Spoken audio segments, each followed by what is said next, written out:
You cannot get this by reading it in a book. Yeah. It's just not possible. Having the experience is what embodies the power of this medicine. I think this is the beautiful thing about these shamans, because they don't really teach anything. Yeah. They model a way of being in the world that is so beautiful. I think it's important that you might have a sense of, there is something in me, I don't know what it is that's calling me. And it's your soul whispering to you, there's something different, there's something more. Which you don't think you can do it in front of other people. And there is the magic. Absolutely. This is, for me, the joy of working with Indigenous people, because they are earth-based. I don't see how they are, I see who they are becoming. And somebody did say to me once, you saw me, and that's why I can be the woman with the artist under her. She said, you saw the artist in me, and that's why I can be that now. And I absolutely trust that people know, their soul knows who they were supposed to be. And that's the premise that I work with. Hello, I am Iuliana. I am a shaman, and today we will talk about shamanism, the Inca tradition, the medicine of your soul. It was discovered by an anthropologist and teacher from university in America, Alberto Villoldo. It's a tradition who comes from Peru, from Cusco region, Sacred Valley, known as Machu Picchu. So everybody knows about the healing and the power of nature from Machu Picchu. I have here Chris Waters, a teacher and a healer shaman. Welcome, Chris, to our podcast. Thank you. Please, just tell me how it is to be a healer shaman in this world. So for me, it's been a really important path that I chose, because originally I was a healer with the body. Then I discovered that the mind affects the body. And then I discovered this work, the work of Alberto Villoldo, which comes from the Inca tradition, the shamans of the high Andes. So what I learned was exactly as you said in the beginning, that this is the work of the soul, the healing of the soul. We have 4 bodies, the physical body, the mental and emotional body, and then we have the soul's body, which is what takes us on a great journey through life. And as a shaman practitioner, what I learned was that if we work at the soul's body and the energy body, we can affect all the bodies downstream. We can affect the mind and the physical body. So it was a revelation to me to learn this. And I taught for quite some while with Alberto's school, and then I came to Romania. It's so grateful to have someone here who can teach this. For how many years did you teach? I came to Romania, I think it was 2009. And yeah, it was a joy to be able to teach these processes, techniques and tools to a people who were already very close to the earth, actually. And it was just helping to remind people that we're not disconnected from the earth. It was difficult to transmit this, because to come from England and speak about shamanism from Peru, how was the perception about this? So a lot of people have a funny idea about what shamanism is. They think it's all voodoo or dark medicine, and actually it couldn't be further from the truth.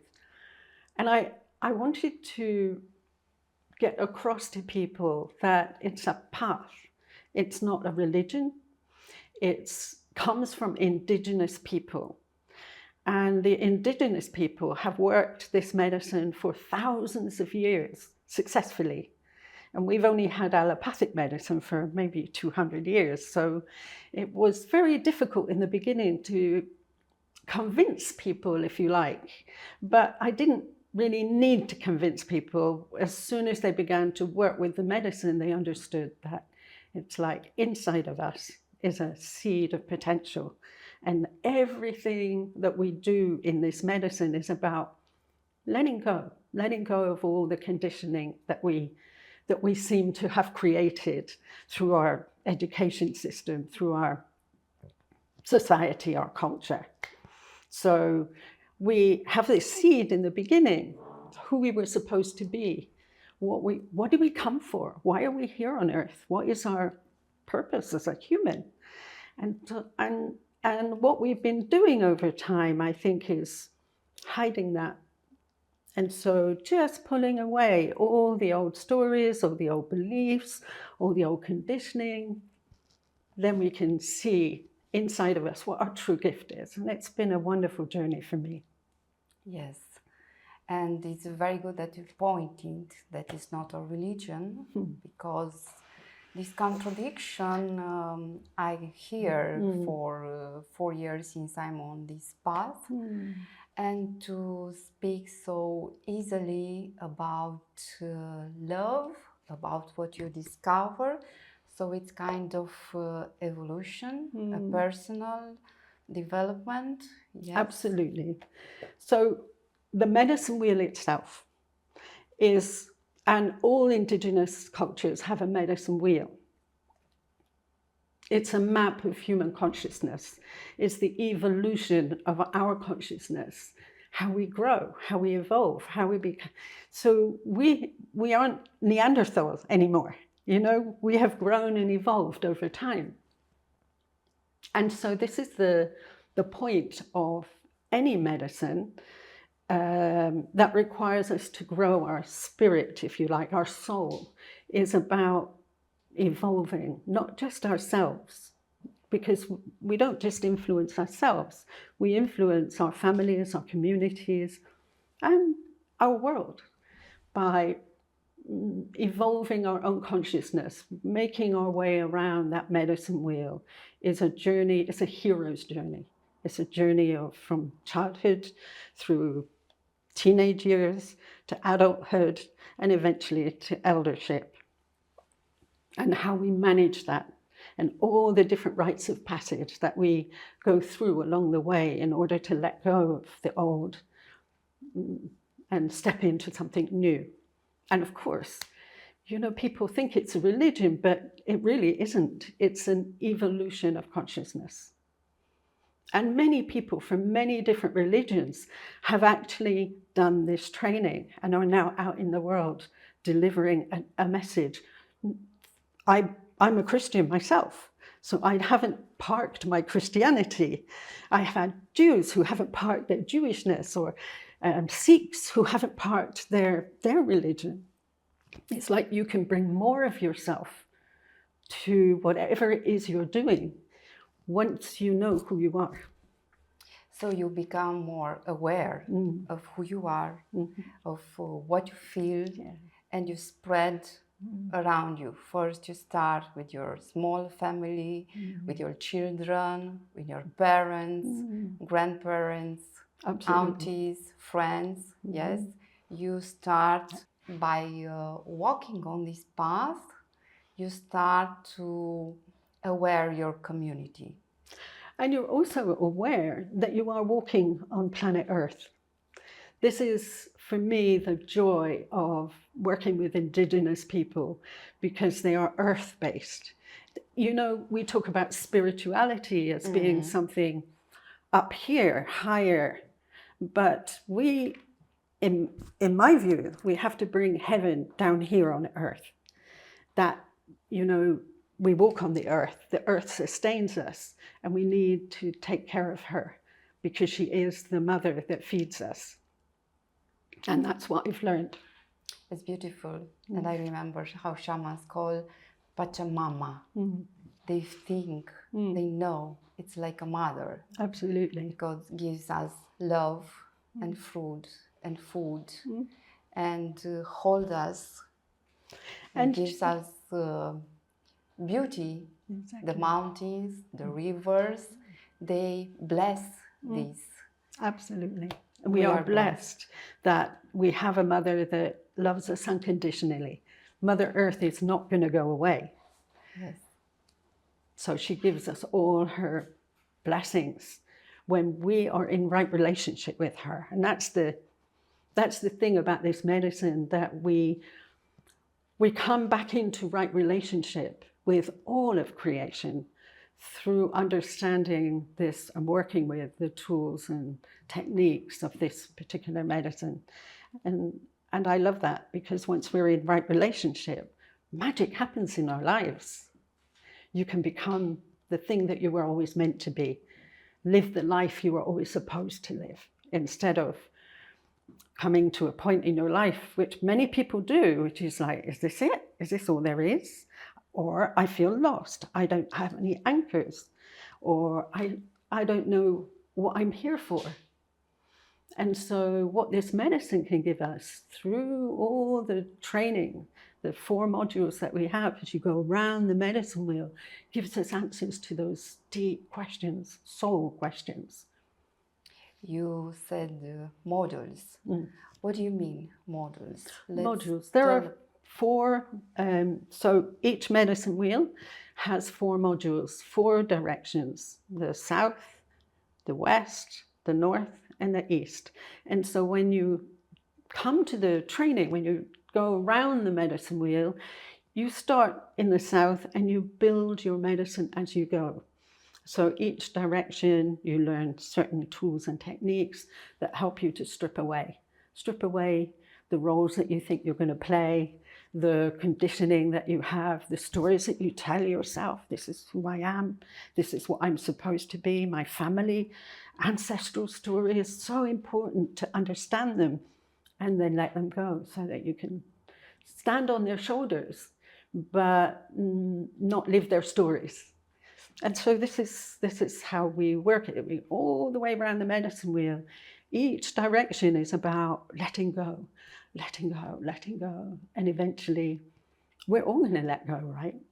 When we come to the east, it's really about, okay, what needs to die in order for me to truly live my life, my purpose in the world? And it's not selfish. It's not selfish. It's because when you do that, you affect everybody in your environment in a positive way. I want to ask you, what is the result in people? Can you give us some examples? Because I think you have in so many years. I have. I have so many. It's hard to choose the best ones, really, because in a way, they're all beautiful. So we talk about becoming a shaman, but actually not everybody becomes a shamanic practitioner, a healer. Some people, many people, find their gift.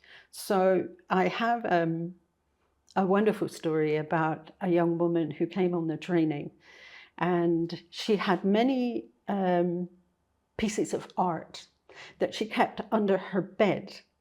So she would make these incredible paintings, and she would literally put them under her bed. Nobody ever saw them. And then after the North class, she started to take them out and do more paintings. And it was like this culture, this feeling, this art that was in her began to express itself. And she ended up with exhibitions in Tokyo, in France, all over Europe. And this was from a young woman who was hiding herself. Hiding, yes. And hiding her gift. So I've got many stories like that. I've got musicians who didn't, at the moment in one of my classes, there's a young woman who in her West class, she found a song. It just came to her and she began to sing it. And recently she's recorded it. So, you know, from somebody who says, I can't sing, to somebody recording a beautiful song to share with everyone. I've had, my very first class in Romania, there was a young woman Gabriella Anati, and she has just launched her first book, The Healing Garden, and she's going to have an exhibition or a launch in October here in Bucharest. And she was in my very first class many years ago here. So, and I have a woman who was a poet, but she didn't know. And she's just written a book of poetry that is so beautiful. So these are all musicians, artists, poets, hiding inside of these people, and they're doing what they think are ordinary jobs and very unhappy. And then suddenly this gift shows up. So, and it's not something that we actually do. What we don't do is pretend that those gifts don't exist. We just pull away all the things that are not, are hiding that gift so that they can show up. We've also had people who have, like there was a guy who had a brain tumor and he'd had it operated on. So twice, because it grew back again. And there's always a reason. So our shamans always say that any illness is an illness of spirit. And until you deal with the spirit, the soul aspect of you, then it's going to keep recurring. And this guy came on the medicine wheel and he lost his desire to have a brain tumor. Basically, he found his gift. And so, yeah, he cured himself. And he cured himself. We don't cure people.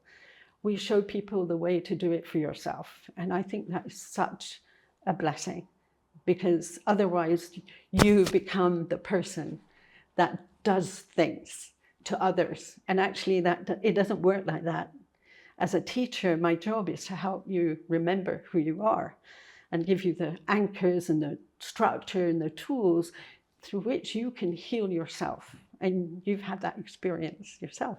Yes, I had. That's why I'm here. Yeah. That's why we talk. And I want to tell more to everybody about these tools, because you can heal yourself.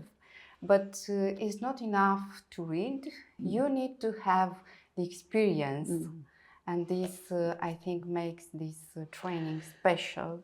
Because put you on a difficult situation which you don't think you can do it in front of other people. And there is the magic. Absolutely. This is how it works. And actually, what I love about the training is that as a community, everybody goes around the wheel together, so they support each other. And the medicine is in that support. The medicine is of course, in the tools that you learn, but having the experience. And it's all about becoming authentic, being real, not hiding your vulnerability. Because actually, as humans, we are all vulnerable. We all have these little fears that we carry around with us. And it's like, what do we do with those fears? Do we keep holding on to them and keep ourselves safe and hidden? Or do we move through that with sweetness and gentleness? And this is the difference between, I think, the shamanism or the healing tools that I teach. It's sweet and it's gentle. It's a medicine from the high Andes, and they are such sweet, innocent, gentle people. And that's what they taught me, that innocence is power, that gentleness is power. So yes, it's allowing ourselves to be vulnerable and to be seen and have it be safe. So I work with a team of people who hold the edges of the wheel as everybody goes around. Many people come back and they want to contribute as well to holding that medicine so that it's safe. And that's really my version of the medicine wheel, that there's a safety that is so important to me. It's a safety space. Sacred, safe space. have respect, Yeah. and keep the space for the others to grow. This is what a team Yes. is doing. Yes. And it's good that you mentioned that the people comes again in the wheel. So it's not like a training that you follow one time. No, because Can you like, explain? yeah, Yes, this why? is like, this is tick box training, isn't Yeah. it? I'm going to do, this is our education system that has really informed us that if we start at A, we will end up at Z, and it's linear. And if you have to repeat, so you've done something wrong. So, oftentimes it's, for us anyway, this medicine has a depth. So the first time you go round the wheel, you are working with the layers of the onion that are on the outside, all the superficial things. But then as you make your way around the wheel again and again, if you choose to, you can go deeper and deeper and deeper, because that's the wisdom. This bit is information. Yes. But then how do you make that information wisdom? And it doesn't necessarily mean that you have to do the wheel over and over again, but you do have to keep in the medicine to still keep working with the archetypical energies that we work with, to still keep up the practices that we teach. And that you can deepen your work that way, but because a community is a safe place, a community of like-minded people encourages rather than being left alone. So many of us have been lone wolves out in the world. We know that we're here to make a difference. We're not 3D people. We know there's more. And so coming together is really helpful for everyone. So, as you say, they discover the courage. Yes. In Courage, themselves. confidence, and the confidence comes by having those tools and techniques that help you to navigate around the medicine wheel safely. And that's where your confidence comes from, and practice. You say something about tools and practices. It's like who here, maybe they think, oh, another terms, another work. Yeah. But are they natural? What does it mean, some tools? So I have to begin by talking about the archetypical energies that we work with, because in each of the directions we make a relationship with these energies. So in the Inca tradition, we're working with serpent, which represents the body. We're working with jaguar, which represents the mind and all the dramas that we have there. We work with hummingbird, which represents our soul's journey that takes us on a great journey. And eagle, which is our energy body. And so these 4 archetypes are the 4 bodies that we work with. And they teach us piece by piece as we go around the wheel how to work with the body, all the breathing practices that we do, but also the meditation practices that help us to align ourselves to these 4 principles. And they are the same principles that created everything in the universe. This is the fundamental forces of nature. So we could talk about gravity, weak nuclear force, strong nuclear force, and electromagnetism, but for the shamans, they never knew this technical quantum world. They just know serpent, jaguar, hummingbird, and eagle, and that's what they work with, and that's what we work with. Because if you think about gravity, for example, the binding principle, how many stories we bind to us, and we are story makers. That's what we do as humans, we make stories. And then if you think about jaguar, the life, death, and rebirth. So life, death, and rebirth is what we do. Everything in this universe gets born, has a life, and then goes back. So what stories do we want to let go of? What needs to die in order for us to truly live? And then Hummingbird is the principle that says we're all here to grow. Everything is compelled to grow and evolve. Everything. There was always people, right, who went over the mountain to see what was on the other side, or went across the sea and they were told, oh no, don't go. Don't do that because you'll drop off the end of the earth because the earth seemed to be flat.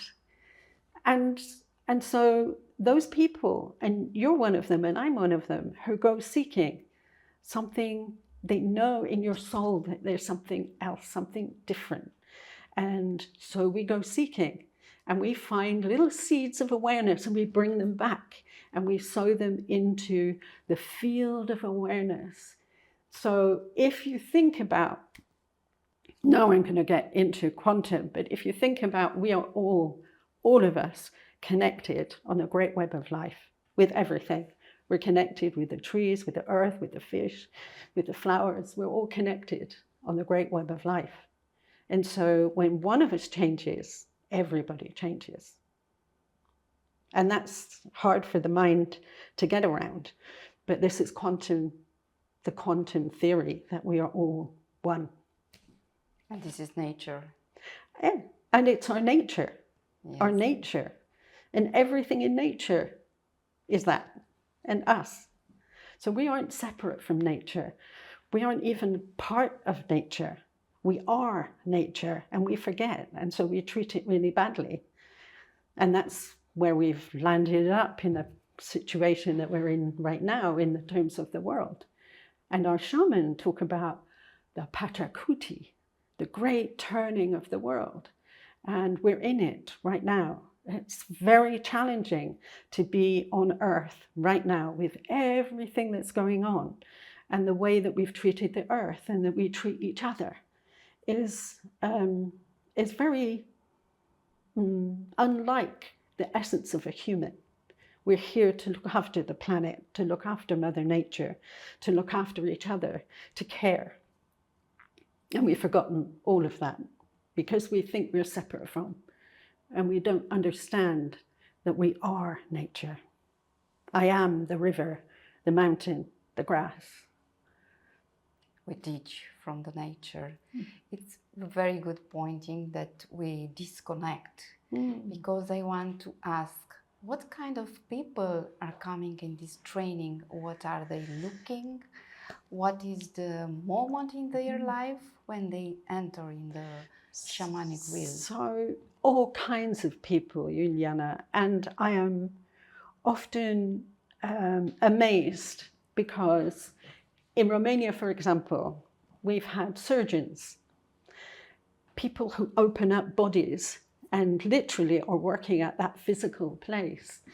And one of them said to me, because he teaches other surgeons now, and he says, now I teach them to be aware not just of the body, but of all the other aspects of the body, how the mind affects the body, how when we're working energetically as well, we're not just working, cutting open bodies and pulling things out. So I think that is a miracle, because there he is in his school of surgery, I don't know. Polybody. Yeah, exactly. Doing things from a different perspective. So we have doctors, family doctors, who are coming because they know that, for example, just giving a paracetamol or chemicals is not the answer. We have psychologists. Many psychologists come on the training. Why? Because they know that what they're doing with the mind is not just the answer. I felt like that myself when I explored psychosynthesis and psychology and this kind of thing. It's like, yes, but there's another influence that is influencing our mind that we need to address. And for me, this medicine has done that. So doctors, dentists, we've had a dentist who does things completely differently, and she's investigated how teeth affect all the body. I love that. So yeah, we've had artists, creative people who have shut themselves down. One woman came She's trained to be an actress, and she came because every audition that she went on, they said, well, no, you know, you've got the right look, but your voice isn't right. And so she came on the training. She didn't do voice training, she just did the training. And now she's an actress. She's gone to America, she's in films, she's doing her thing. She's actually doing what she came to do, but she had to overcome the obstacle that was getting in the way. And I believe that's what this training does. It overcomes all the obstacles that are getting in the way of us showing up fully, wholeheartedly in our life, whatever it is you're doing. So some people will be shamanic practitioners, energy healers, which is what I do. But some people will do exactly what they've been doing, but doing it differently. I have a woman who's a social worker.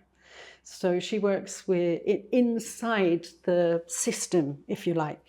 But she's in there making such a difference. And she keeps saying to me, I need to leave, but I can't leave because I'm so, she's like a pivotal place, a lighthouse in the middle of what seems like a desperate place. And I love that. This is, you know, not everybody's going to be a healer, but what does it mean to be a healer? That's the question, isn't it? What does it mean to be a healer? Is to bring a different, something different into the world. And that helps people to grow and evolve. And for me, that's the story of why I'm here. So you don't gonna transform, you know, Cinderella who turned the Arabella ring and become like this. You become aware of what you are doing, and then you catch some information, and then you change the way you acting with the people around you, and you discover maybe something inside you which is art. Yes. But also, as you mentioned about the surgery, you discover the way you are doing, so you bring this sacred place inside of you. Everything that we do from a place of awareness, and that makes everything sacred. Words are sacred things, you know, actions are sacred things.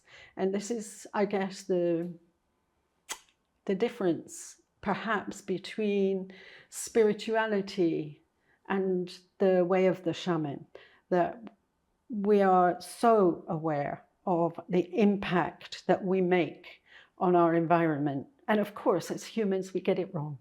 We do get it wrong. I get it wrong. You know, I can shout at somebody and they get offended.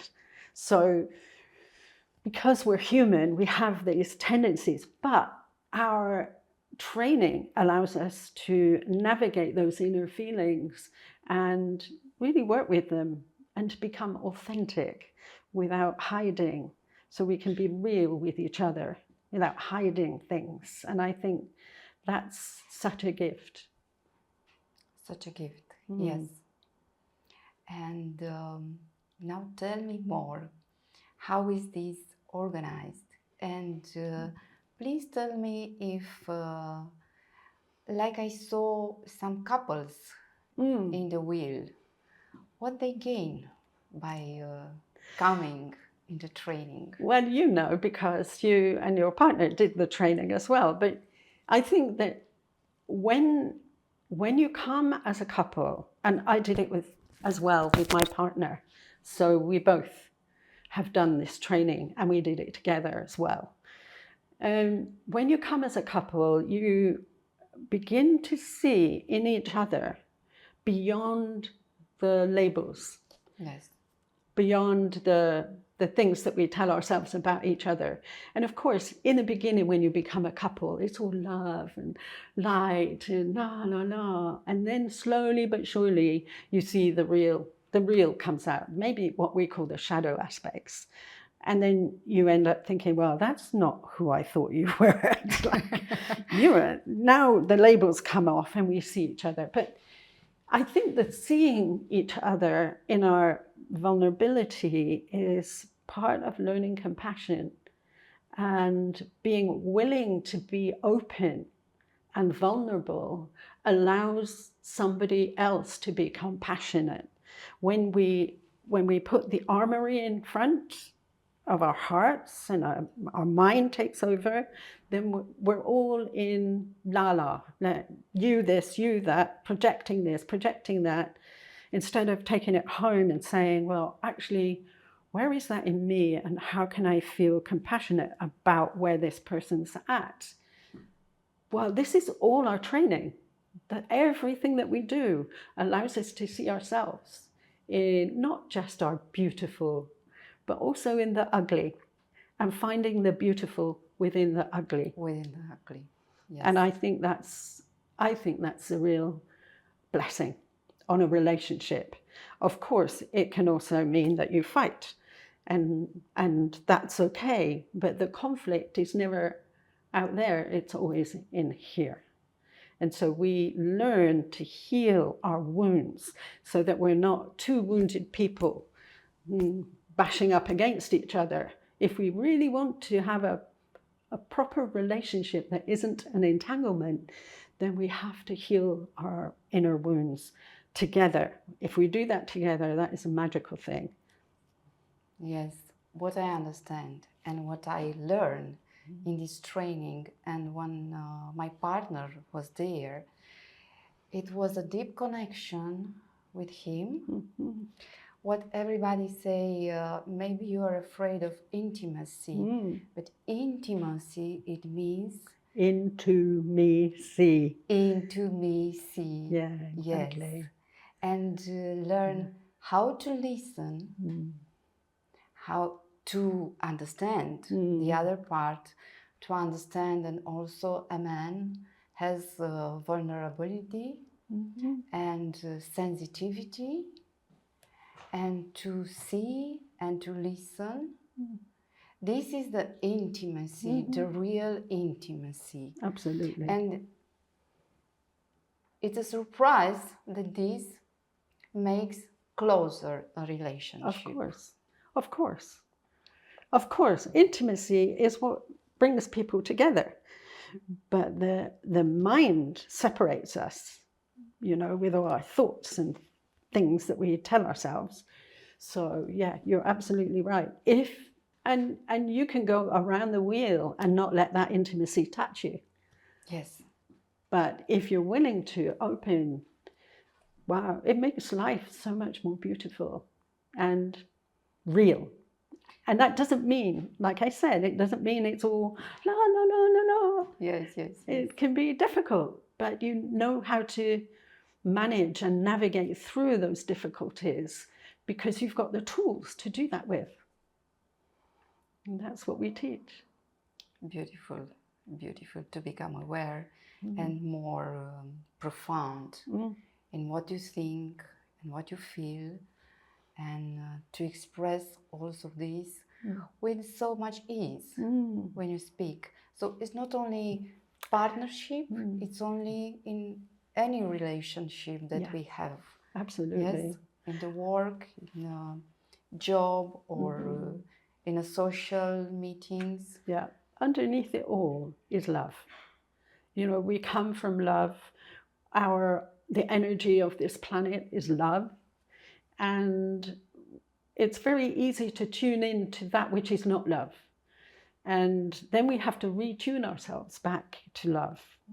And for me, that is really important, to be authentic, so that people understand you, understand me, and we stand together and not apart, fighting. Okay. Please tell me, during a year, so I understand, and we transmit this to the people to understand. We have 4 models. And after that, do you do something special?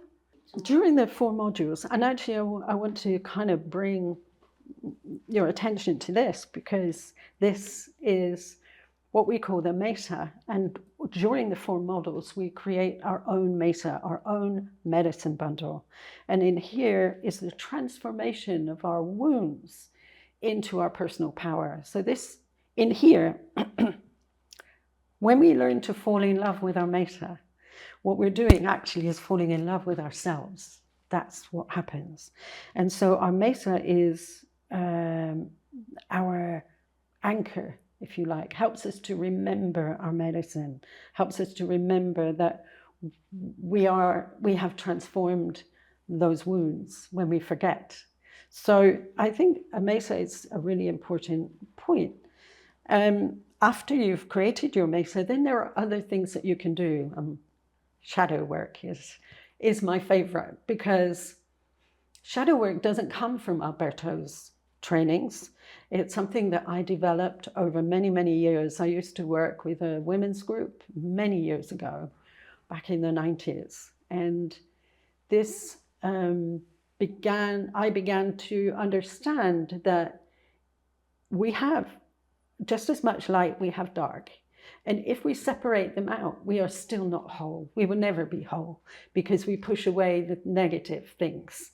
So shadow work for me is calling back the aspects of us that we have orphaned. Like, we don't need you, we don't want you. And these, they just get louder. This is why, to say, I don't want to be angry if I'm upset or angry, it's denying that energy that is powerful and dynamic and can change the world. So, we need that. We need that. We don't need it to be put away. And I work in the shadow, I work with what is a black bag. It's Robert Bly's work, actually, where we put things into a black bag and we drag it along behind us, and then it explodes out when we're least expecting it. And that can be very embarrassing. So we really want to take out of the black bag all the things that we stuffed away that we considered to be not nice, not okay. And mostly it's negative stuff. Mostly it's the things that we weren't allowed to be or talk about. I think in every culture, there are taboos that we mustn't talk about. I know, for example, my father's generation, they never talked about the war. They never talked about what happened in concentration camps. So nobody really knew until it began to come out. And the shadow is coming up to be seen now in the world. We're seeing the effects of pushing down all that rage and anger and negativity, and it's coming out as war and poverty and all the horrible things that us humans are doing to each other. So my shadow work is I love it. It's juicy. It's juicy because it brings the light. Yeah, it brings the light. Yeah, it's like in the darkest of places, there is gold. And that's what I want to encourage people to do. And you can do that around the medicine wheel to an extent. But in the shadow work, we go very deep. We go to those dark places that people fear to enter. Yeah, so it's good to mention that first you start the wheel. Yes. And after you can follow this shadow work. Exactly. And there are other things that can be done along the way. So we bring the Munaiki to Romania.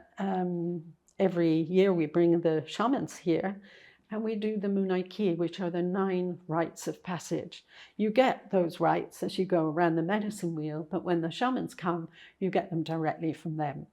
So that is a beautiful thing. And the Munaiki can give you a sense of the love and the innocence that is the foundation of this medicine.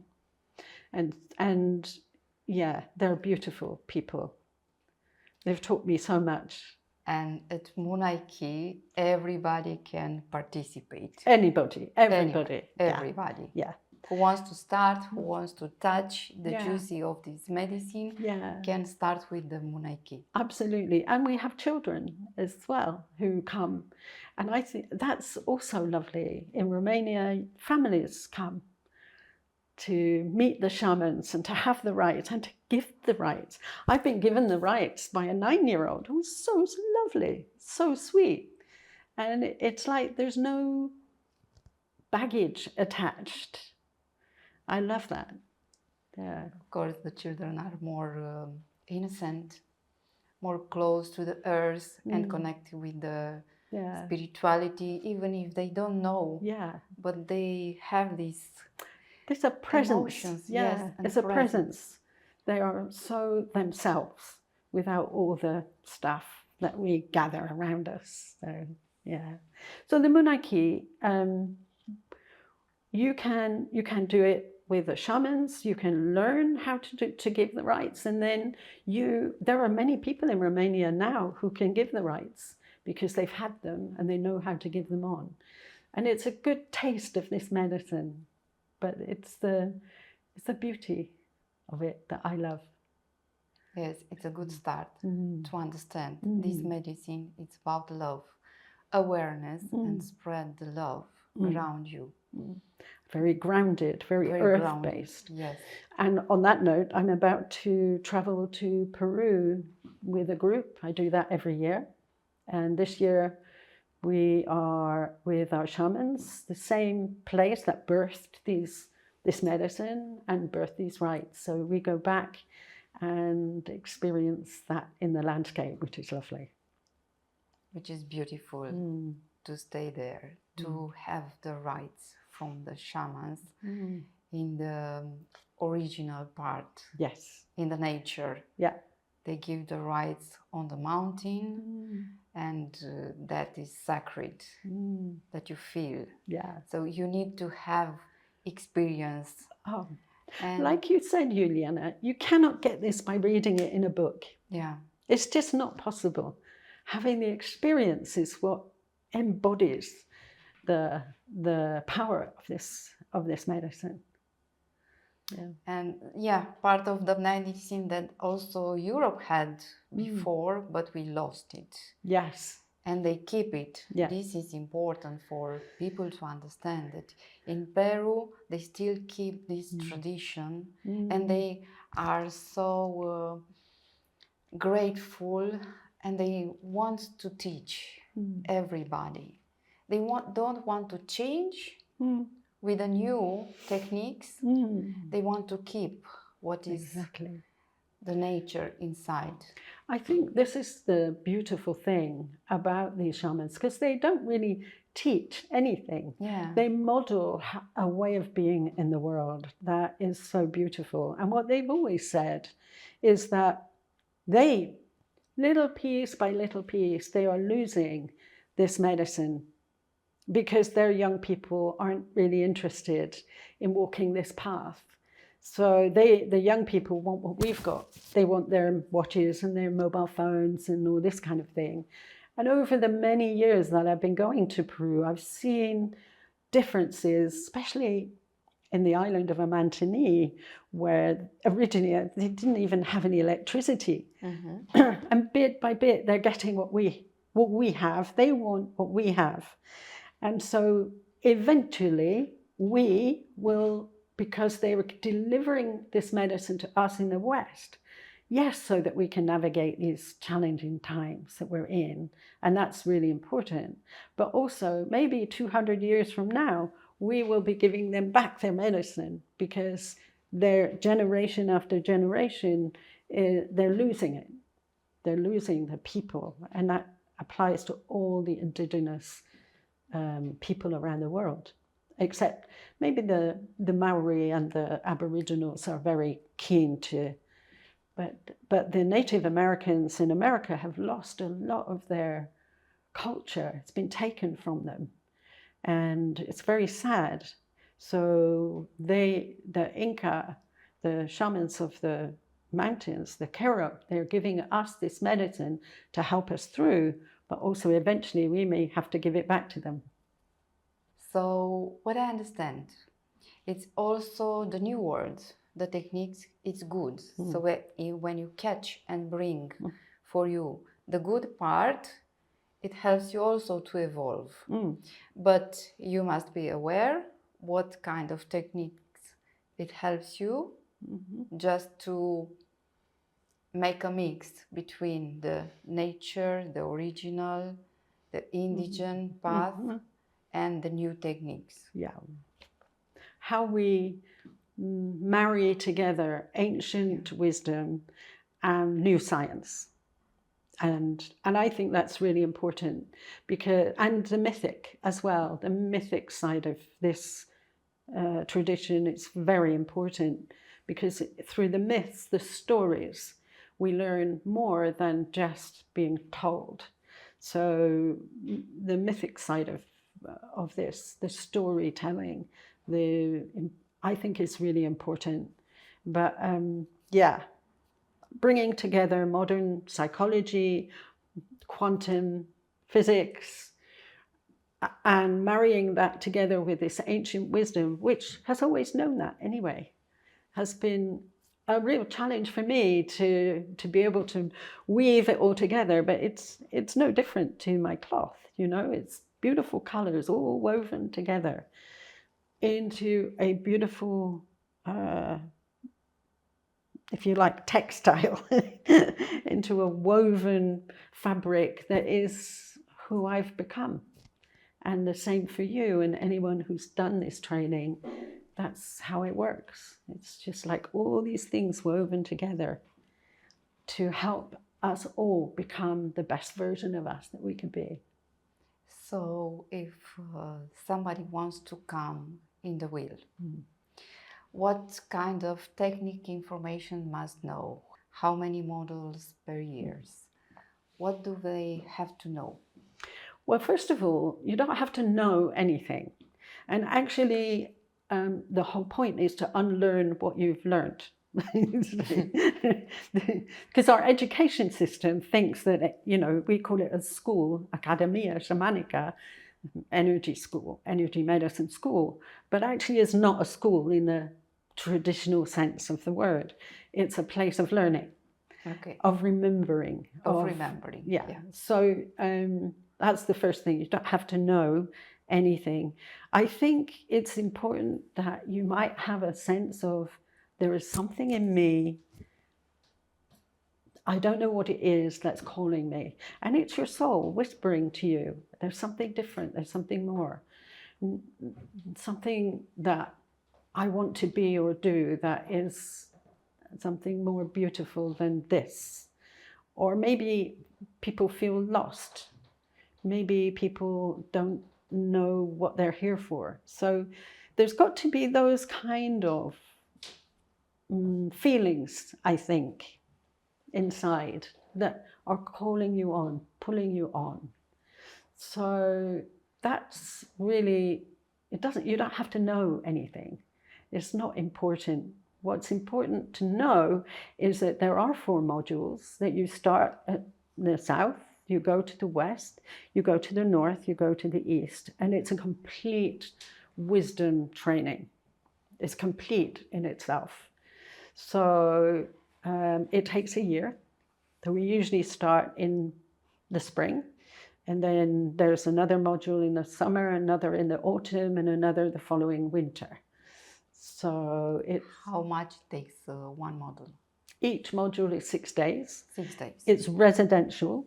So we start very early in the morning. It's a boot camp. We start with nature connection in the morning, because if you're going to be a shaman of any sort, and understand that you start with nature. That's the beginning. Then we do some meditations based on what we did the day before to help anchor what we've done.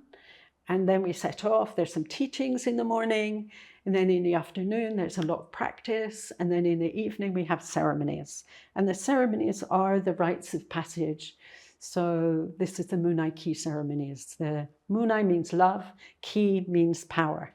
So when you put love and power together, you can change the world. And so these rites of passage at the end of each module, or somewhere in the middle of each module, helps us to stay anchored. And then the next 3 days, so that's the first 3 days, and the next 3 days you learn, if you want to learn how to bring these teachings to others, to be a healer, then you have to learn the processes, the tools and techniques that allow somebody, for you, for example, you could work with somebody who comes to you and says, my life's a mess, and you can say, I could help you. So those are the kind of processes that we like to use. And that every module is the same, but with different tools and different techniques for each module. Mostly it's all about letting go of old conditioning, restoring ourselves, because like I said, we're story makers. We all have stories, but are they life enriching, or are they holding us back? Do they make us feel safe in the world, or do they encourage us to be fearful? And so we change the story that we tell ourselves by letting go, and processes that help us to do that, sweet processes. It's not a big cathartic thing, although I suppose it can be. Yeah. Between models, there is a break of 3 months about. 3 months in between each module. To practice. embody and practice the kind of energy, the kind of behavior, what you teach in that model. And then you add and leave it and add another one and step in for next 3 months. Everything builds one on top of the other. So you're literally building your medicine, you're building your understanding of the medicine, you're building your own confidence and your own sense of self, so that you can be, by the end of it, you can be full of you instead of, full of some other life that wasn't yours. I think what I also wanted to say was every module, so you have to do the same. So you always start in the south, and then you go to the west, and then you go to the north. You can't climb in the middle of it, because they build one on top of the other. And I think that's really important to understand. It's a complete training, a complete program. And if you lose the south, you have to wait till the next year. Yeah. Yes. And that's how it is. Yeah. And be interesting. And we have a website. We do. For those of you who want to join us, it's www.academiasamanica.ro. And there we have all the events. Everything that we're doing everywhere. Everywhere, yes, beautiful. Because you are teaching in England too, and I heard something about France. We have, my school in UK has been going a long time. That's Spirit of the Inca. So my UK website is www.spiritoftheinca.com. And we have a small school in France just beginning to burgeon. One of our team, Violetta, is delivering that. One of my team in the UK is also delivering a very small, what we call a mini wheel, for those people who only want to do 3 days. But that's your own personal work. You can't learn to deliver that. It's not about being a healer. It's about your own personal healing work. How to heal your traumas, your wounds, so that you can be more of who you're supposed to be in the world. But the mini wheel, you've got one coming in Bucharest as well. So there'll be a mini wheel in Bucharest, France, and the UK next year. 3 days. 3 days next year in 2026. Yeah. But for me, the mini wheel really prepares you for the big 6-day, because the 6-day is the whole thing from beginning to end. That for me is the joy that I love to teach that. Yes, that's what I observed, that who follow the mini wheel for sure enter in the big wheel. Yeah, exactly. Yes, it's more powerful. There's so much more power in helping to heal others than just healing yourself. There's so much more power in that. There's something about sovereignty that I feel is really important when you help other people along the way. When you help other people in a session, in a shamanic therapy, is it true that even the shaman heals something inside? Absolutely. I love it. For me, this is the important thing. You know, I think many years ago they did a Kirlian photography where they photographed somebody's aura while they were doing a healing session. And they photographed the aura of the person that was being healed and the person that was doing the healing. Well, actually, the shaman's aura was like this. The client's aura, yes, it did change, but there was a bigger change in the shaman. And I believe absolutely that when we help others, we are helping ourselves. When we heal others, we are healing ourselves.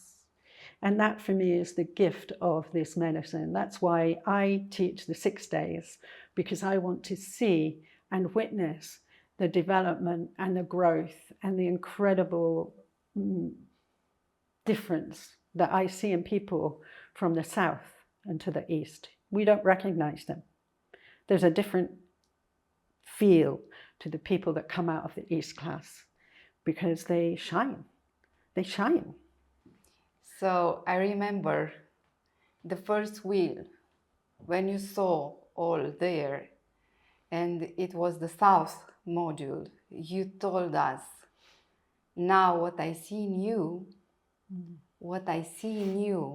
it's not only a vision, it's just I see you how you will become ending this course, this training. So what do you see? It's the shamanic way? Or so when I sit in a class for the very first time, I have maybe 20, 30 people, and I don't see them as new people on the wheel. I'm remembering who they really are. So I'm seeing them as I imagine, I'm visioning them taking their wings and flying. I'm visioning them as what I call eagles, you know, that the change, I can already see the change that's taking place as they sit there in the south. It's like seeing the healed version of them. I see that. I don't see how they are. I see who they are becoming. And somebody did say to me once, you saw me, and that's why I can be the woman with the artist under her. She said, you saw the artist in me, and that's why I can be that now. So I don't know how I do that, but that's what I do. I can see the potential in somebody, and when I see it, it's already there. I'm not making it happen. It's already there. So just help the people to discover. It's a bit like, who is it? Michelangelo, I think, the sculptor. Was he the sculptor? Yes. Yeah, so instead of saying, oh, here's a lump of stone and I'm going to make it into something, he sees what's in it already, and then he just gently chips away all the things that aren't that. So he's already seen what it is inside, but not from a place of making it happen, but from a place of knowing that it's there. And I absolutely trust that people know, their soul knows who they were supposed to be. And that's the premise that I work with. Like, their soul knows. And so all I have to do is to see that, envision that, and so it is. And that's the power of a shamanic tradition. It's not magic. It's somewhere inside of me, the resonance. That's how it works. Can we agree that this It means speaking by the soul, connecting with the mind. So in that sacred space, when this distance it's more shorter, then you can feel and you can... This little place, this from here to here Yes. is only, what, 12, 13 centimeters. However, in order to get from here to here, it takes a lifetime's of work.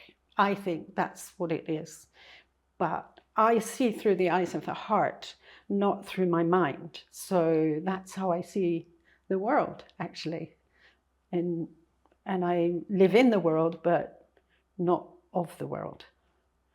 Because we have to live here. We have to be here on earth.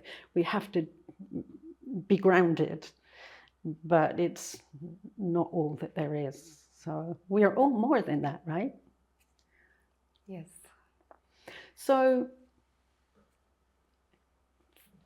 for those of you who are out there, who have a sense that there's something inside of you that isn't being expressed. Maybe you feel frustrated that, you're a frustrated performer, a musician, artist, poet, a frustrated healer. Then this is the place. This is the place to come, because we can help you and encourage you to make that leap across the bridge from where you are right now to where you want to be. So now it's the moment. Now is the moment, because here we are, we're just coming up to autumn. We're already taking registrations for next spring to start the medicine wheel. So everyone who sees this podcast, they can check the website, the schedule. They can prepare for the Munaiki. They can prepare for the new training in next year, starting in spring, in different periods in Romania, in other periods in England, in other periods in France. So it is the big opportunity to prepare your schedule for next year and to come in this medicine wheel, the medicine of the soul. My dear friends, I am Iuliana Monaco, and it was a pleasure to be your host for this episode in this podcast. See you next time with good news, with more news about shamanic path.